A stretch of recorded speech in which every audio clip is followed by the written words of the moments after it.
Hey, what's up, everybody? Welcome back to Run It Up, episode number 6. Back at the $10 6-max sit and go tables today.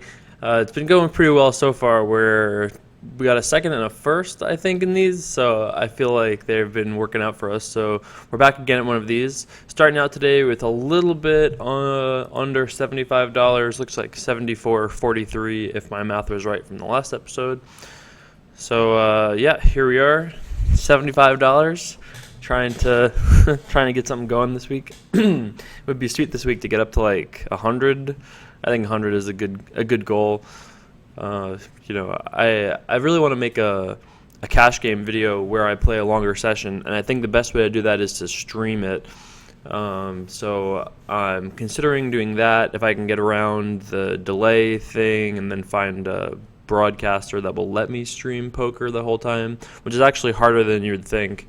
Because I know there have been poker players that have got banned on different sites for streaming gambling and stuff like that. So, but I'd like to do that for sure. I think people are pretty unanimous in not wanting to have me just like play a session and be like, hey, guess what? I won $40 that session.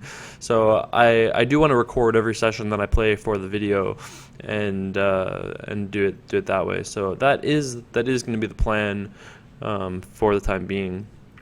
But I think that the way to get people have asked me what I thought it was going to take time-wise to get from 50 to 10,000, and if I could just like play, I think I would be a favorite to do it in like 2 weeks, I think. But I haven't really tried in a while, so maybe that number is a little optimistic. Somebody else asked if it was true that I actually got started in poker by running it up, and the answer to that is yes, actually. When I was 16, I got into poker, and my parents very wisely would not let me deposit with their credit card. So my only choice was to play free rolls, and I eventually got like 90th in a free roll for $5 and grinded that $5 up. In a month, I had 100. A month after that, I had 1,000. 3 months after that, I had 100,000. Oh, sorry, wow, 10,000. That would have been a sick heater. 1,000 to 100,000. Yeah, and that was all playing limit hold'em too, by the way, not no limit. It was limit hold'em. That was it. That was the only game the site had actually at the time. And then a year after that, so about a year and a half after I started, I ended up with 100,000. So it was just like, it was a pretty sick heater. I was like an 18-year-old kid that had won 100,000 from a free roll, all stemming from one free roll. So I've done it once before. Yes, that was 2005, and it was a very different poker world back then. But it's how much harder could it be? Really, how much harder could it be?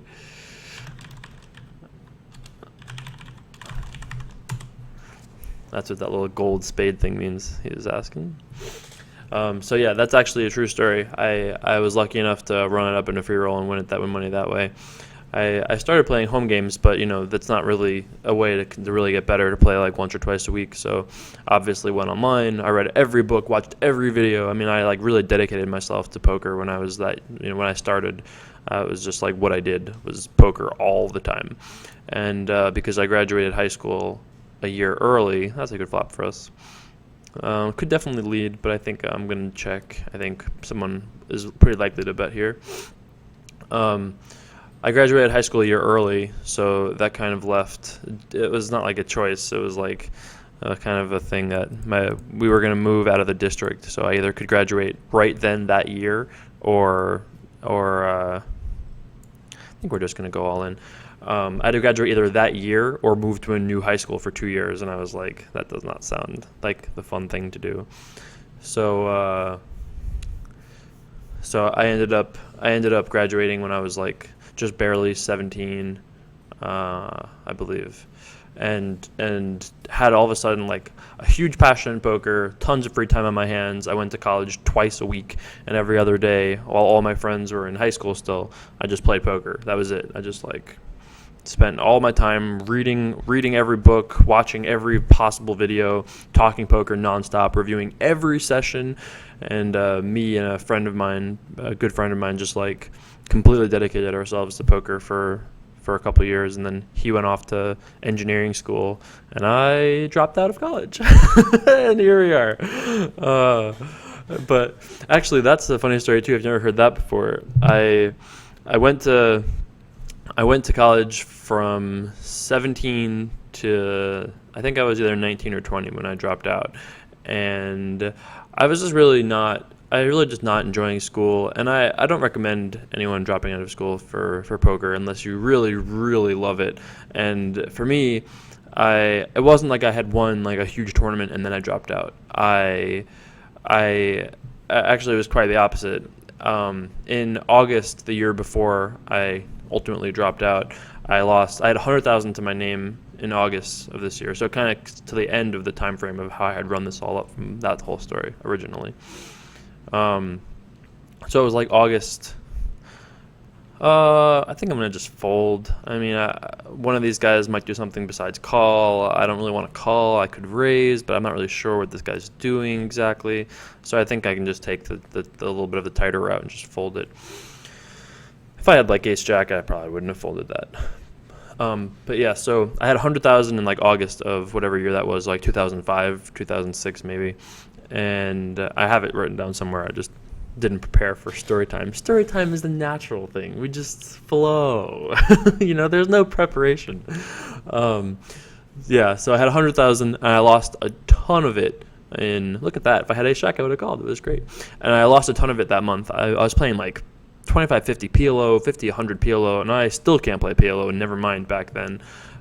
So I lost like 50 or 60K in August, and I was 19. I'm actually very confident that I was 19 at this point, and went to school, whatever. Was hating it, was playing poker in class because every class had a computer pretty much, so I just was playing online on the computers while I was in class. So that was pretty much just like what I was doing with my time. And I had lost money, broke even for a while, was hating school but loving poker. And before the next semester started, I was just like, having had a huge downswing in August and then broke even for like 6 months. Times were pretty bad, generally speaking, from a poker perspective. And I think I can min raise here because button is sitting out. I usually would just fold this, but because we're effectively four-handed, and not five, I think I can get away with a little bit of a lighter steal, but not in this case. I just felt that given that it was like a rough time of poker, and I still loved poker, I still really enjoyed playing, I had a good attitude about it. I never let myself get too hard on myself for anything that for not winning or anything like that. And I just felt like it could only get better from then. It wouldn't get worse. That I had confidence that I would do well, and I just felt like, what's the worst thing that can happen? I'll just go broke and go back to school. I mean, it wasn't like a catastrophe. Although my mother did think that. She would have put a vote in for catastrophe if she was asked. Catastrophe. So let's see a flop. Let's see three. Why not? Let's do it. I could also raise, but I don't think he's folding, and I think I'd rather just preserve the majority of our stack, see a flop, play some post-flop poker. 100 is fine. I think 100 and a quarter might buy me a little extra fold equity. But, in addition to just having poker have gone well for me, I was, as some of you know, I was diagnosed with ulcerative colitis when I was 18, and I was really sick for like 2 or 3 months out of nowhere. I had always been pretty much fine before then, but I was sick from I think it was September to right before Christmas, and I was I was really sick, couldn't really do anything. I lost 20 pounds in a month, something like that, from just not eating, and it was awful. And then I got better, was put on a lot of pills. Never took a pill before in my life at that point when I was 18. And then a year later, I got sick again, and this time they knew what it was. So obviously I was given the right drugs very quickly.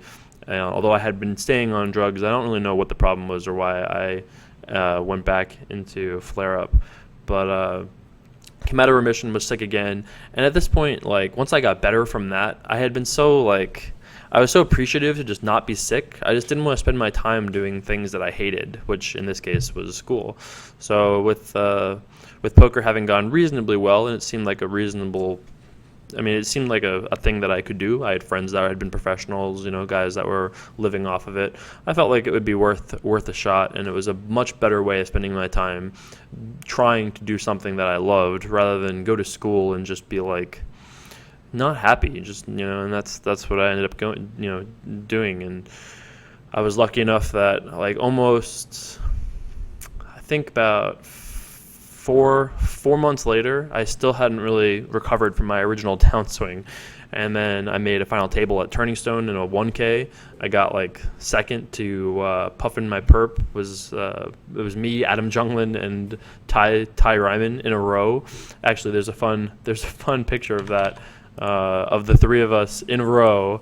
I think we were 18, 19 or something like that. It was rather funny to see that the three of us are all pretty much still in the scene, playing poker to this day. It's funny to look back at that picture, which I will pull up for you if I can find it. Oh, yep, I got it. Let's fold this. Grab that. Yeah, how sick is that? How sick is this picture? The three of us like combined average age of like 18 and a half in this picture. Pretty nuts. Yeah, so pretty. Oh, you guys didn't even see that with that. That's weird. Sorry, I'll have to do that a different way. Let's do it. Oh yeah, because this time I did it the right way, so you guys couldn't see the picture. All right, XSplit, tell me, how do I do this? Oh, here we go. This is going to be amazing. You guys are going to be so impressed with me in about 3 seconds. Oh, look at that. Oh my God, that is just that. I'm impressed with my technological ability. That is something. And a sick picture too. So, yeah. Pretty good memories back in the day. So from that final table, I just went on a huge heater. I ended up, we're going to have to call here. I'm not really happy about it. The call behind we can just fold. If it had folded to us, it would have called. But with the cold call, we can just let it go. Looks like we would have been a pretty big favorite. Oh, look at that. It would have been, not that we would never have gotten it in against the guy with Jack, so it doesn't make a big difference. But so yeah, from then I ended up winning my first ever Sunday major a few months after that, June of, this is real story time. This is like extended behind the scenes life of Jay Carver time. But yeah, limp that. I won a 200 on full tilt. It was like a 300K guarantee. That was my first big score for like 100K, a couple in that summer, and then from there I was just heater city. Life worked out pretty well poker-wise after that. I'm probably just going to give up at this point. It's pretty unlikely that either of us have an ace. I'm not sure if he would give us credit for having an ace here or not. I just doubt it. And I'd prefer, I think we want to maintain this 1100. I don't think a bet here just works often enough for us to be successful with it. So I think we just check and give that up. I wrote at one point, like maybe 6 years ago or something like that, I wrote an entire, I had always kept pretty good records of things. Actually, I kept very good records of things for the first few years of my poker career using a site called Poker Charts, which might not even still exist anymore. But I had kept such good records of like every single session that I ever played that I was able to like kind of put together a origins story is what I dramatically called it. So that's somewhere out there on the internet if you're truly curious. I will say that I wrote it like a 20-year-old would write, and I was not too happy with the voice. My writing ability, not the best back then. I'm going to go all in here because of the fact that the blinds will be going up within a minute, and it'll be 125, 250. Button is sitting out. We're four-handed. This guy doesn't have infinite chips, so we can't just like click call with like king 3 suited, I don't think. I think this is a kind of an important pot for us to ship before the blinds got up. Hopefully it won't hit us. Nice. We dodge the big blind increase.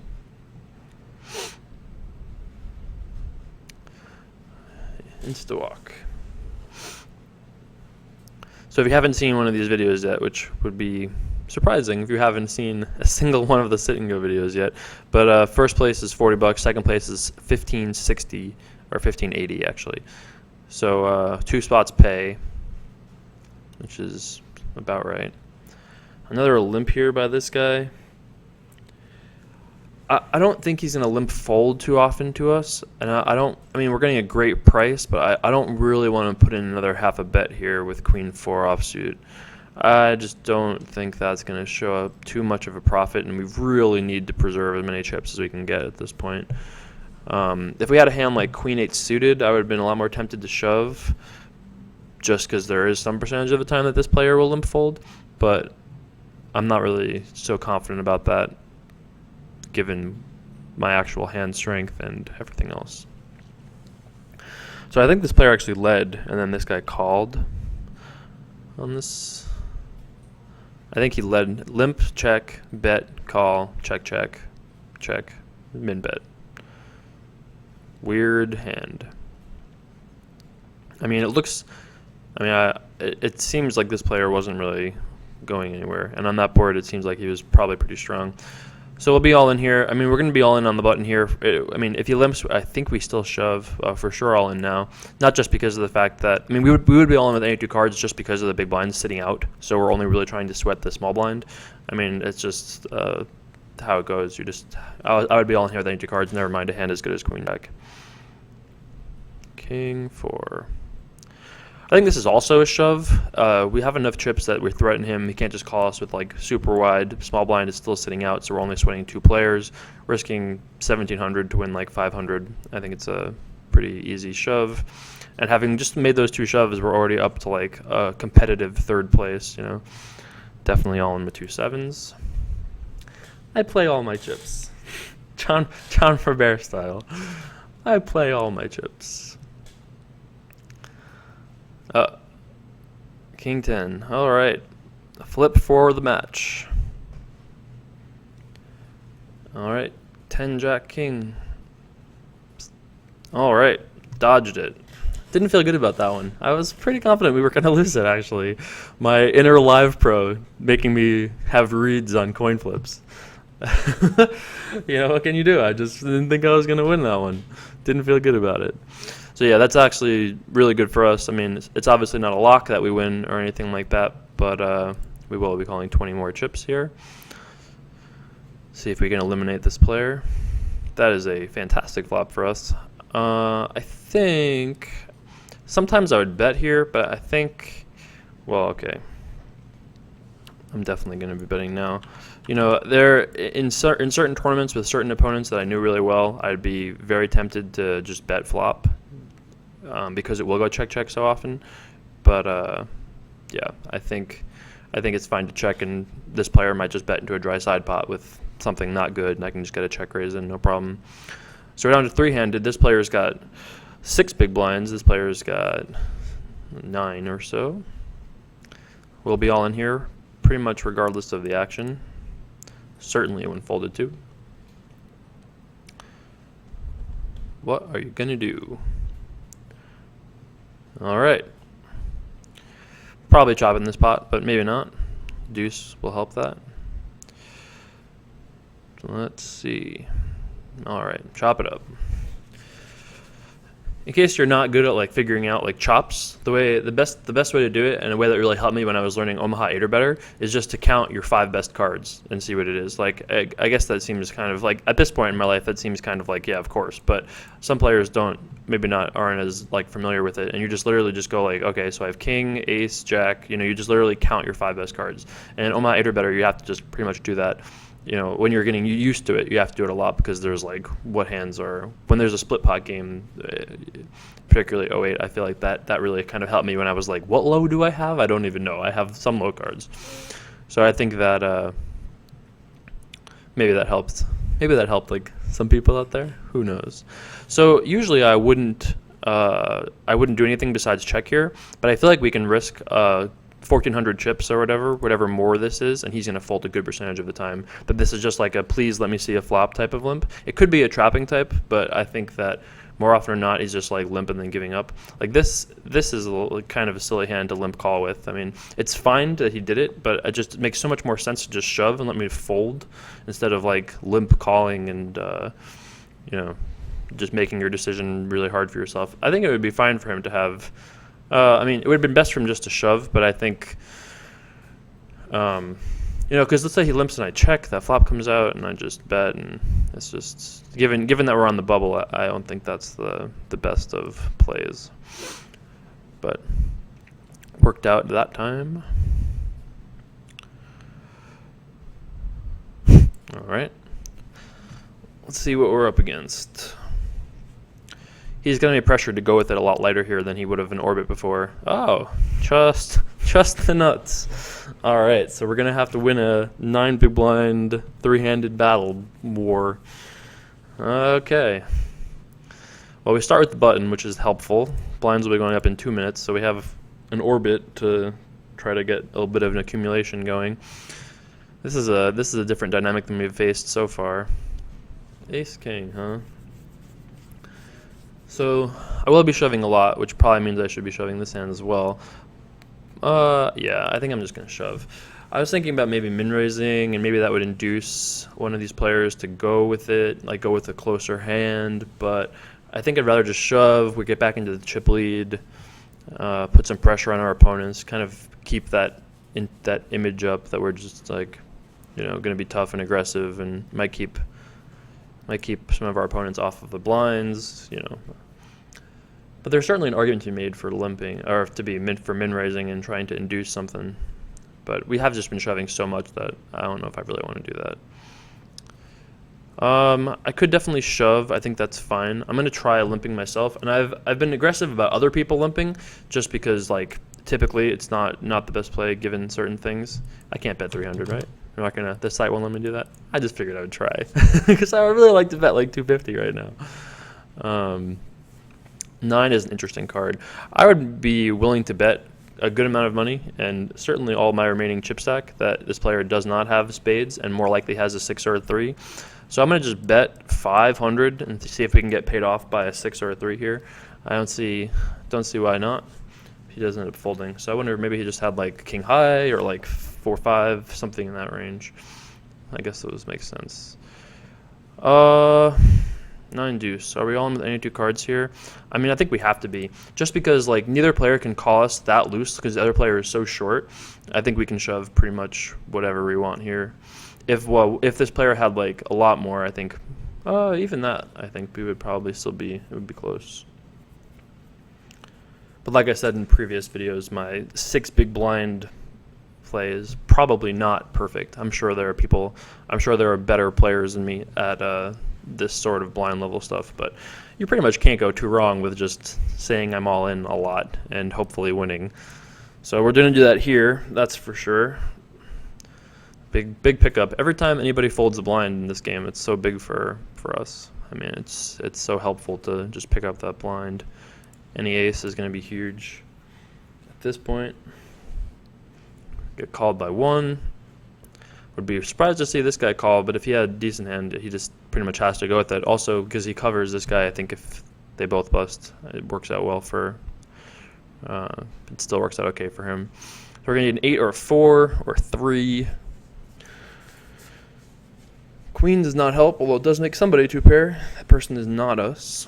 So now Mr. Mateo's got to get some work done over there. I feel like this was a very serious video. This was like behind the actor's studio, serious version, like inside the actor's studio, right? Yeah. Sorry, I never actually saw that show. We got a different angle now, facing the kitchen and not the window. Got a call just based on the price. Unlucky that we're dominated. I mean, it's just we can't do anything. We have to call 800 chips more to win 3,000. Oh, he's got a lot of outs though. That would be both of the outs that he needed, or I should say either of the outs he needed. So we're back to everyone having 3K again. This time we start in the small blind. Blinds will be up in 2 minutes to 400, 800, which is rather insane that we got to that level. Nice to pick up a hand here. I wonder if there's... no, I think we should just shove. I mean, I guess you could limp call. I guess we should just shove. I mean, we have literally 4.5 big blinds. I think these guys have all been so tight, haven't really taken stabs when been offered a shot to do it. Got to shove an ace. Saw a deuce and was like, I guess we're folding, and then ace, definitely not. Mr. Mateo has been the tighter of the two players in these situations, so as long as Movado has less chips than Mateo, I think Mateo will keep folding. Maybe. We'll see. We will see. So we're back up to having 5K again. It's like, will we win an all-in and finally get down to heads up before we just run out of chips? I guess we got to be all in here. No choice. It's got to be. Oh, three-way all in. Oh, we're so far ahead. Oh, let's do it. Let's just win it. Come on. Oh, God. We need a 5 or a 3. That's not a 5 or a 3. But I think we're heads up because I think Movado had more chips than Mateo. And we still have 3K, which is not nothing. Yeah, so he picked up the side pot, which is our side pot. So we are in the money. So we've picked up another 580 in profit, which is pretty sweet. At least 580 in profit. I would have called if he had shoved. We just pretty much have to. Well, we're going to be all in with like almost everything besides like 7 deuce and deuce 3. Ace 3 is certainly good enough to go all in with. Remember, blinds are going to be up in 1 minute to 400, 800. So got to try to chip up while we can, while we have any fold equity. I mean, this guy is still folding a decent amount. And now that we're in the money, maybe he'll be a little bit tighter. Doesn't make a lot of sense, but maybe he will be. We will fold here if he shoves. This is a little too ambitious of a call. I'm going to try to play fast so we get as many hands in as we can. Good for us that the blinds go up on his big blind and not ours. Slightly good for us. Obviously not a huge difference. Nice. Nice pickup. Nice little 800 chip pickup there. It's pretty much going to come down to whoever runs better. And I've run pretty good. It's just true. I don't know what to tell you. Now we're in the chip lead, which is always nice.